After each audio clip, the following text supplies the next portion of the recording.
శ్రీ గురుభ్యో నమః. శ్రీమద్భాగవతమునకు మాస్టారు ప్రసాదించిన వివరణను చెప్పుకుంటూ ఉన్నాము. అందులో భాగంగా నరనారాయణులు వారి గురించి చెప్పుకుంటూ ఉన్నామండి. దక్ష ప్రజాపతి యొక్క కుమార్తె అయినటువంటి మూర్తి, ఆ మూర్తిని ధర్మునికిచ్చి పెళ్లి చేశాడు. అంటే 11 మంది కుమార్తెలను ధర్మునికిచ్చి పెళ్లి చేశాడు. అందులో మూర్తి అనే ఆవిడకి ద్వారా ధర్మునకు కలిగినటువంటి సంతానము నరనారాయణులు. నరనారాయణులు జన్మించిన పుణ్య సమయమున వాయువు మందమందముగా అనుకూలుడై వీచెను. దిక్కులు స్వచ్ఛమయ్యను. లోకములు ఆనందము పొందెను. దేవదుందుబులు మ్రోగెను. సముద్రములు కలకలు తేరుకొనెను. నదులు పొంగి ప్రవహించెను. గంధర్వులు కిన్నెరులు గానములు వినిపించెను. అప్సరసలు నాట్యము చేసిరి. దేవతలు పుష్పవృష్టి కురిపించిరి. మునిజనులు సంతోషపడిరి. జీవులందరూ స్తోత్రములు చేసిరి. నరనారాయణులు జన్మించిన సమయమున బ్రహ్మాది దేవతలు దిగివచ్చి ఇట్లని స్తుతించిరి.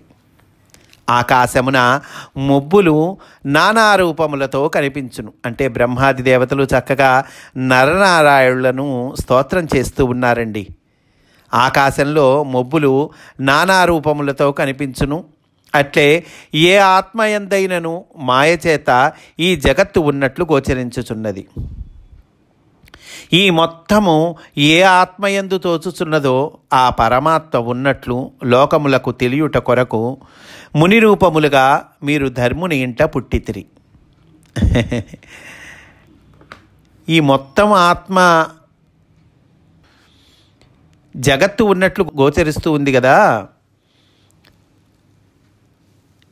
ఈ మొత్తము కూడా ఏ ఆత్మయందు తోచుచున్నదో ఆ పరమాత్మ ఉన్నట్లు లోకములకు తెలియుట కొరకు ముని రూపములుగా మీరు చక్కగా ధర్ముని ఇంట పుట్టారు. అట్టి నారాయణునకు నమస్కరించెదను. దుష్కర్మ ప్రవర్తనము జరుగనీయకుండా ఉండుటకై సత్వగుణముచే సృష్టింపబడిన మమ్ము నీ కరుణా కటాక్షములతో చూడుము. అయ్యా, నీ కరుణా కటాక్షాలతో మమ్మల్ని చూడవలసినది. దుష్కర్మ ప్రవర్తన జరగనీయకుండుటకై, చెడ్డ పనులు చేయకుండా ఉండటం కోసమే సత్వగుణంతో సృష్టింపబడిన మమ్ము నీ కరుణా కటాక్షములతో చూడుము అని బ్రహ్మాది దేవతలు ప్రార్థన చేస్తూ ఉన్నారండి.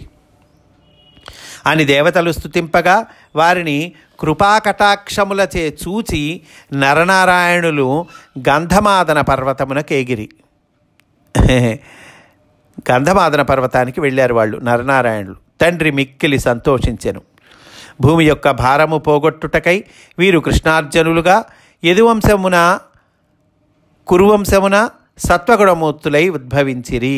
వీళ్ళేనండి కృష్ణార్జునులుగా ఉద్భవించారు. నరనారాయణులు అంటున్నాగా. అర్జునుడేమో నరునకు ప్రతీక, కృష్ణుడేమో సాక్షాత్ శ్రీమన్నారాయణుడు. కనుక భూమి యొక్క భారం పోగొట్టుటకై వీరు కృష్ణార్జునులుగా యదువంశమున కురువంశమున సత్వగుణమూర్తులై ఉద్భవించిరి అని అంటూ ఉన్నారు. అగ్నిదేవునకు స్వాహాదేవి అను దక్షపుత్రి యందు పావకుడు, పవమానుడు, శుచి అను 3 కొడుకులు పుట్టిరి. సరే, ఈ అష్టమి తిథికి అధిదేవత స్వాహాదేవి అనుకున్నాం. 13 మందిని ధర్మునికిచ్చి పెళ్లి చేశాడు. 14వ కూతురైనటువంటి స్వాహాదేవిని అగ్నిదేవుడికిచ్చి పెళ్లి చేశాడు. అదిగో దక్ష ప్రజాపతి. వీళ్ళకి 3 కొడుకులు పుట్టారండి. ఒకడి పేరు పావకుడు, రెండవ వాడి పేరు పవమానుడు, 3వ వాడి పేరు శుచి. ఎవరండి వీళ్ళు? వారు యజ్ఞమున హోమము చేయబడిన ద్రవ్యములను తిందురు. హోమం చేయబడినటువంటి ద్రవ్యాలు ఉంటాయే అవి తింటారట. అంటే పావకుడనగా నిప్పు. మాస్టారు చక్కగా మనకి విసిదం చేసి ఇస్తూ ఉన్నారండి. పావకుడంటే నిప్పు, పవమానుడు అనగా గాలి, శుచి అనగా జ్వాల. నిప్పు, గాలి, జ్వాల ఆ 3 వీళ్ళకి కొడుకులు. అగ్ని నుండి ఆహార పచనము చేసి జీర్ణింపచేయునట్టి శక్తియు, గాలి నుండి రక్తమును పరిశుద్ధి చేయు ప్రాణవాయువు, దేహమును పరిశుద్ధి చేయు వేడిమియు పుట్టినవి. అనగా లోకమున పచనము చేయు అగ్నియు, ప్రాణ పరిశుభ్రము చేయు వాయువు, దేహ పరిశుభ్రము చేయు వెచ్చదరము కలిగినవి.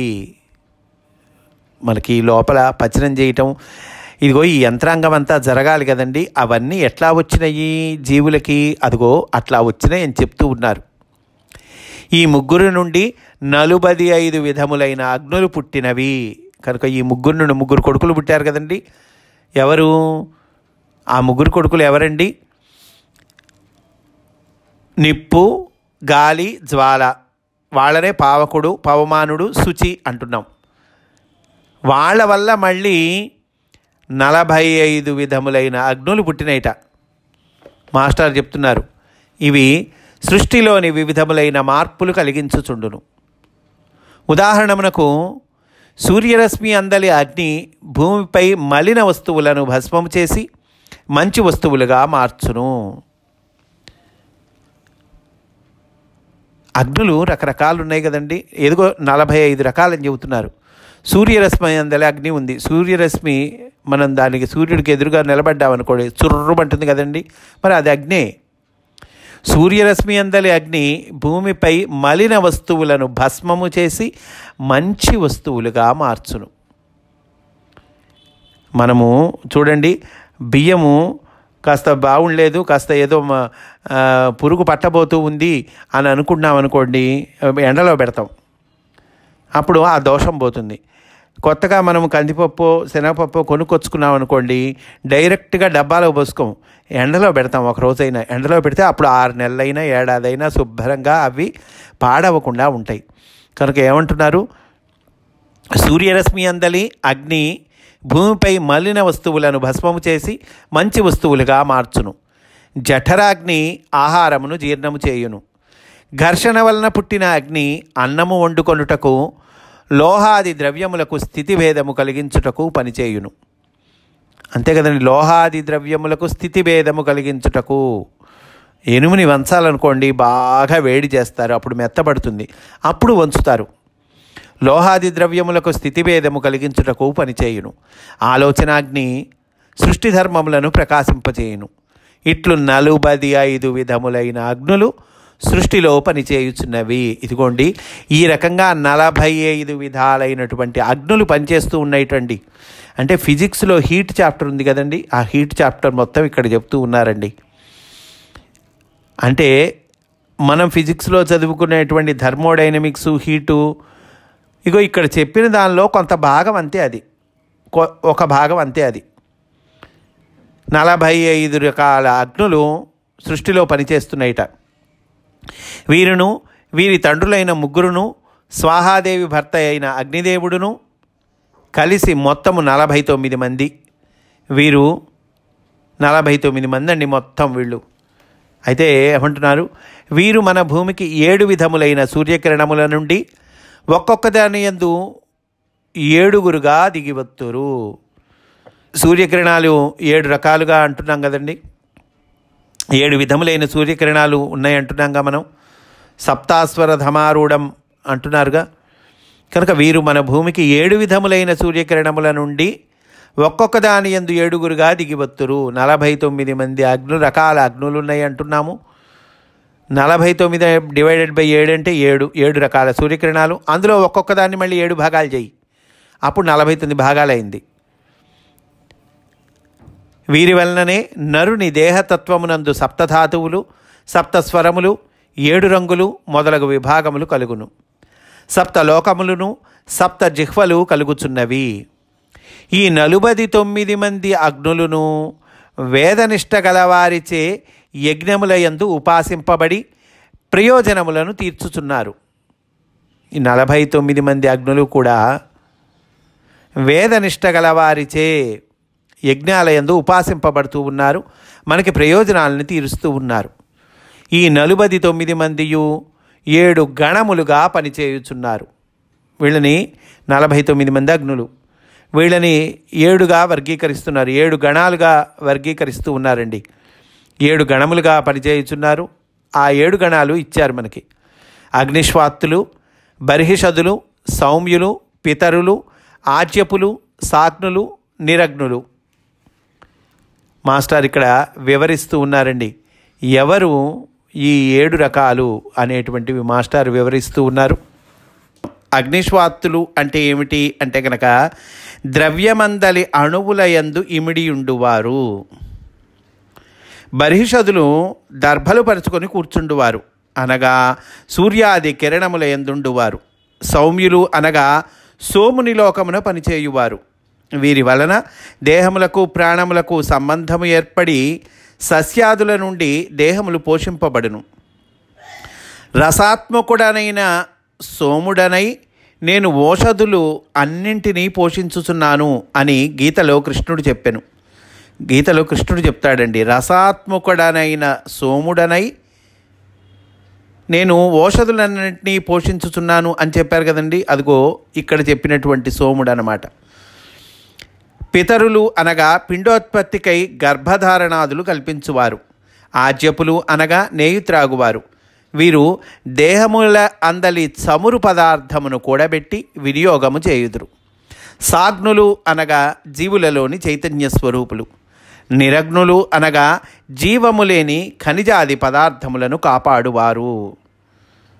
సూర్యకిరణాల నుండి వచ్చేటువంటి అగ్ని మొత్తం 49 రకాలు అని చెప్పుకున్నాం. వీళ్ళు మన భూమికి 7 విధములైన సూర్యకిరణాల నుండి కూడా ఒక్కొక్క దాని యందు 7గురుగా వర్తింతురు అని చెప్పుకున్నామండి. ఈ 49 మంది అగ్నుల్ని కూడా వేదనిష్ట గల వారిచే యజ్ఞముల యందు ఉపాసించబడి ప్రయోజనములను తీర్చుచున్నారు అని చెప్పుకున్నాం. వీళ్ళు 7 గణాలుగా పనిచేస్తున్నారని చెప్పుకున్నాం. అంటే 49 అగ్నుల్ని 7 గణాలుగా విభజించారండి. ఆ 7 గణాలు ఎవరెవరు ఏ ఏ పనులు చేస్తున్నారు అనేటువంటిది మాస్టర్ తెలియచేశారు. ఆ తర్వాత అగ్నిహోత్రునకు దక్షుని పుత్రిక స్వధ అను మరి ఒక భార్య కలదు. 13 మంది కుమార్తెలను ధర్మునికిచ్చి పెళ్లి చేశాడండి దక్షుడు. ఆ తర్వాత స్వాహాదేవి, స్వధాదేవి, స్వాహాదేవి స్వధ అనేటువంటి ఇద్దరిని కూడా అగ్నిహోత్రుడికి ఇచ్చి పెళ్లి చేశాడు. అప్పుడు 15 అయినాయి కదండి. 13 మందినేమో ధర్మునికిచ్చి పెళ్లి చేశాడు. స్వాహాను స్వధానేమో అగ్నిహోత్రునికి ఇచ్చి పెళ్లి చేశాడు. అప్పటికి 15 అయినాయి. ఇంకా 16వ అమ్మాయి, ఆ 16వ అమ్మాయి సతీదేవి, ఆవిడ్ని పరమశివుడికి ఇచ్చి పెళ్లి చేశాడు. అదండి అంటే దక్షునికి గల 16 మంది కుమార్తెల గురించి చెబుతున్నారు. అందువల్ల అగ్నిహోత్రునకు దక్షుని పుత్రిక స్వధ అను మరి ఒక భార్య కలదు. ఆమె యందు వయున, ధారణి అను కన్యలు పుట్టిరి. వారు జ్ఞాన విజ్ఞాన పారంగతులు, పరబ్రహ్మమునందు నిష్ట కలవారు. స్వధ అంటే ఏమిటి మాస్టర్ చెప్తున్నారండి. స్వధ అనగా తన్ను తాను ధరించుకొను శక్తి. దీనినే సత్తువ అందుము. స్వధ అంటే సత్తువండి, మనల్ని మనం ధరించుకునేటువంటి శక్తి. ఇది పితృలోకమున ఉండును అనగా శుక్రశోణిత ధాతువులను ఆశ్రయించి ఉండును. బ్రహ్మచర్యమున ఈమెకు వయున అను పుత్రిక పుట్టును. బ్రహ్మచర్యంలో ఈవిడికి వయున అనేటువంటి పుత్రిక పుట్టును. వయున అనగా గాలిలో ఎగురినది లేక పక్షి. బ్రహ్మచర్యము వలన శుక్రము వయునయై తేజస్సుగా మారును. దాని వలన ధారణాశక్తి పుట్టును. ఈమెయే ధారణి. వీరి వలన జ్ఞానము, విజ్ఞానము, బ్రహ్మనిష్ట కలుగును. అంటే మన జీవితంలో, మన దేహంలో ఆ జరిగేటువంటి ప్రక్రియలు, ఆ అధిదేవతలు ఏ ఏ పనులు చేస్తూ ఉంటారు అవన్నీ ఈ కథలో సారాంశాలండి. సతీ అను దక్షపుత్రిక భౌడగు శివుని భార్య. ఆమె భక్తితో భర్తను సేవించినను సంతతి కలుగలేదు. ఇది కథలో చెప్పారండి. కథలో ఏం చెప్పారు? సతీ అనేటువంటి దక్షపుత్రిక భౌడు అనేటువంటి శివుడి భార్య చాలా భక్తితో పాపం భర్తను సేవించింది, అయినా ఆ సంతతి కలగలేదు. ఇది కథారూపంగా మనం చూస్తే దీనిలో అంతరార్థము అదిగో మాస్టర్ చెప్తున్నారు. సతీ అనగా జగత్తు మొత్తమునకు అస్తిత్వమైన మహాశక్తి. ఈ జగత్తు అంతా ఉన్నది అంటే కనుక, ఈ జగత్తు అంతా నడుస్తున్నది అంటే కనుక, ఈ జగత్తు అంతా పోషింపబడుతున్నది అంటే కనుక, అదిగో దీని వెనకాల ఒక మహాశక్తి లేకపోతే ఇదంతా జరగదు కదండి. మనము గమనిస్తున్నటువంటి సృష్టి, మనము గమనింపలేకున్నటువంటి సృష్టి ఏదైనా మొత్తము నడుస్తోంది అంటే, అన్నీ జరుగుతూ ఉన్నాయంటే దీని వెనకాల ఏదో గొప్ప శక్తి ఉన్నది. అదిగో ఆవిడేనయ్యా సతీదేవి అంటున్నారు మాస్టారు. సతీ అనగా జగత్తు మొత్తమునకు అస్తిత్వమైన మహాశక్తి. ఈమెకు భగవంతునితో గల సంబంధమున సృష్టి పుట్టదు. ఈ మహాశక్తికి భగవంతుడితో గల సంబంధం, దాంతో సృష్టి పుట్టదు. వీళ్ళిద్దరికీ సంతానం కలగలేదంటే అర్థం అది. ఈ మహాశక్తికి, జగత్తు మొత్తానికి అస్తిత్వమైనటువంటి మహాశక్తికి భగవంతుడితో గల సంబంధం వలన సృష్టి పుట్టదు. ఈమె భర్తకును తండ్రికిని ప్రబల విరోధము సంభవించను. ఈ కథలో అదే కదండి, దక్షుడికి శివుడికి ప్రబల విరోధము. అంటే దక్షుడి కూతురు ఈ సతీదేవి, సతీదేవికి భర్త శివుడు కనుక ఈవిడ భర్తకి ఈవిడ తండ్రికి ప్రబల విరోధము సంభవించెను. అంటే ఏంటి అర్థము? ప్రజాసర్గమునకును సృష్టికి అతీతుడైన పరబ్రహ్మమునకును నడుమ లీలార్థమైన వినోదమున్నది. ఇదంతా లీలార్థమైనటువంటి వినోదం ఉన్నది. విరోధం వినోదం కాదండి, విరోధం. ఇది లీలార్థమైన విరోధం. ఎవరెవరికి?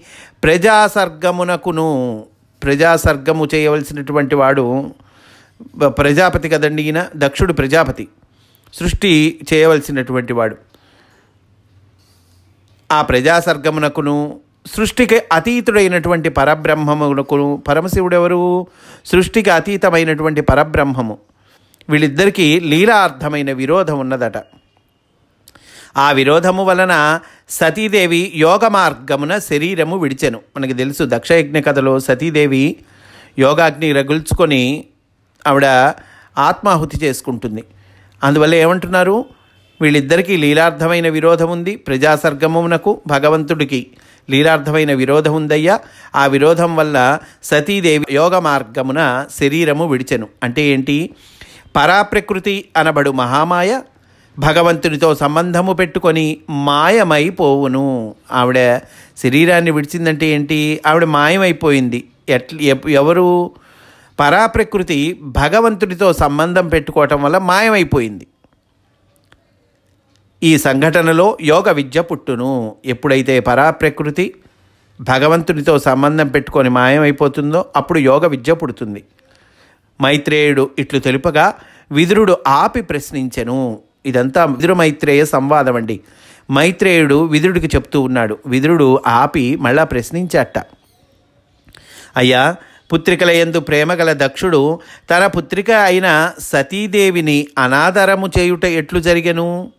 దక్షుడికి చాలా ప్రేమ కదయ్యా పుత్రికలంటే. మరి సతీదేవిని ఎందుకు అనాదరం చేశాడు? మరియు పరమేశ్వరుడు ఎవ్వరి యందును వైరము లేని శాంతమూర్తి కదా, ఆత్మానంద స్వరూపుడు కదా, సత్ప్రవర్తన కలవారిలో శ్రేష్ఠుడు కదా. మనకొచ్చిన డౌట్లేనండి ఇవన్నీ కూడా, మనకొచ్చిన డౌట్లే. కేవలం కథ చదువుకుంటే ఈ డౌట్లన్నీ మనకు వస్తాయి. ఎవ్వరి యందును వైరము లేని శాంతమూర్తి కదయ్యా పరమేశ్వరుడు, ఆత్మానంద స్వరూపుడు కదా, మంచి ప్రవర్తన కలవారిలో శ్రేష్ఠుడు కదా. అలాంటి శివునిపై దక్షునకు ద్వేషము కలుగుటకు కారణమేమి? సతీదేవి ప్రాణములు విడిచినది ఎందులకు? మామకు అల్లునకు ద్వేషము చిత్రముగా ఉన్నది, దీనిని సవిస్తరముగా తెలుపుము అని విదురుడు మైత్రేయుడిని అడుగుతూ ఉన్నాడండి. అని అడిగిన విదురునితో మైత్రేయుడు ఇట్లనెను. పూర్వము బ్రహ్మాదులందరూ కూడి ఒక సత్రయాగము చేసిరి. దానికి ఆ పూర్వ వృత్తాంతము మైత్రేయుడు చెప్తూ ఉన్నాడండి. అయ్యా, బ్రహ్మాదులందరూ కూడా చక్కగా పూర్వం ఒక సత్రయాగం చేశారు. చతుర్ముఖుడు, యోగీశ్వరులు, శంకరుడు, ఇతర దేవతలు, మహామునులు, అగ్నులు, సప్తర్షులు, ప్రజాపతులు భక్తితో ఆ యజ్ఞమునకు వచ్చిరి. అందరూ వచ్చారటండి ఆ యజ్ఞానికి. అగ్నులు వచ్చారట, సప్తర్షులు వచ్చారట, ప్రజాపతులు వచ్చారట, చతుర్ముఖుడు బ్రహ్మగారు వచ్చారట, యోగీశ్వరులు వచ్చారట, శంకరుడు వచ్చారట, శివుడు వచ్చారటండి, ఇతర దేవతలు వచ్చారట, మహామునులు వచ్చారట. చక్కగా అందరూ వచ్చారు, బాగుంది. భక్తితో ఆ యజ్ఞమునకు వచ్చిరి. సూర్యుని వంటి తేజస్సు గల దక్షుడు కూడా వచ్చాను. ఆ యజ్ఞానికి దక్షుడు కూడా వచ్చాడండి. వానిని చూచి సభవారందరూ ఆదరమున లేచి నిలబడిరి. మరి ప్రజాపతి కదండి, దక్ష ప్రజాపతి బ్రహ్మగారి కుమారుడు. అందువల్ల అందరూ కూడా చక్కగా ఆయన్ని ఆదరించడం కోసం లేచి నిలబడ్డారండి. రెస్పెక్ట్. బ్రహ్మయు శివుడును నిలబడలేదు, వాళ్ళిద్దరూ కూర్చొనే ఉన్నారు, వాళ్ళిద్దరు నిలబడలేట. మాస్టర్ చెప్తున్నారు, బ్రహ్మ దక్షుని తండ్రి కనుక నిలబడనక్కరలేదు. తండ్రి కుమారుడు వస్తే తండ్రి నిలబడక్కర్లేదు కదండి. నిజమే, బాగుంది. బ్రహ్మ దక్షుని తండ్రి కనుక నిలబడనక్కర్లేదు. మరి శివుడు పరమేశ్వరుడు కనుక నిలబడనక్కరలేదు. అంతటికి పరమేశ్వరుడు. ఈశత్వము అంటే అథారిటేటివ్ అనండి. కనుక అంతటికీ పరమేశ్వరుడు కనుక ఆయన నిలబడనక్కర్లేదు. మాస్టర్ చెప్తున్నారండి, బ్రహ్మేమో దక్షుని తండ్రి గారు కాబట్టి బ్రహ్మగారు నిలబడక్కర్లేదు. పరమశివుడేమో పరమేశ్వరుడు కదయ్యా, ఆయన నిలబడక్కర్లేదు. అందువల్ల ఇద్దరు నిలబడలేదు. దక్షుడు బ్రహ్మకు నమస్కరించి మిగిలిన సభ్యులు ఒసగిన పూజలను స్వీకరించి తగిన ఆసనమున కూర్చుండెను. సభ్యులందరూ తన్ను చూచి లేచి నిలబడిరి. శివుడు మాత్రము నిలబడలేదని దక్షుడు కోపించెను. కన్నులు నిప్పులు గ్రక్కుచుండగా వారితో ఇట్లనెను. బాగా కోపం వచ్చిందటండి దక్షుడికి. ఆ కోపంలో ఇదిగో ఇట్లా అంటున్నాడు. ఏమంటున్నాడు అనేటువంటిది రేపటి రోజున మనము చెప్పుకుందాము అని సవినయంగా మనవి చేసుకుంటూ స్వస్తి. వాసుదేవ.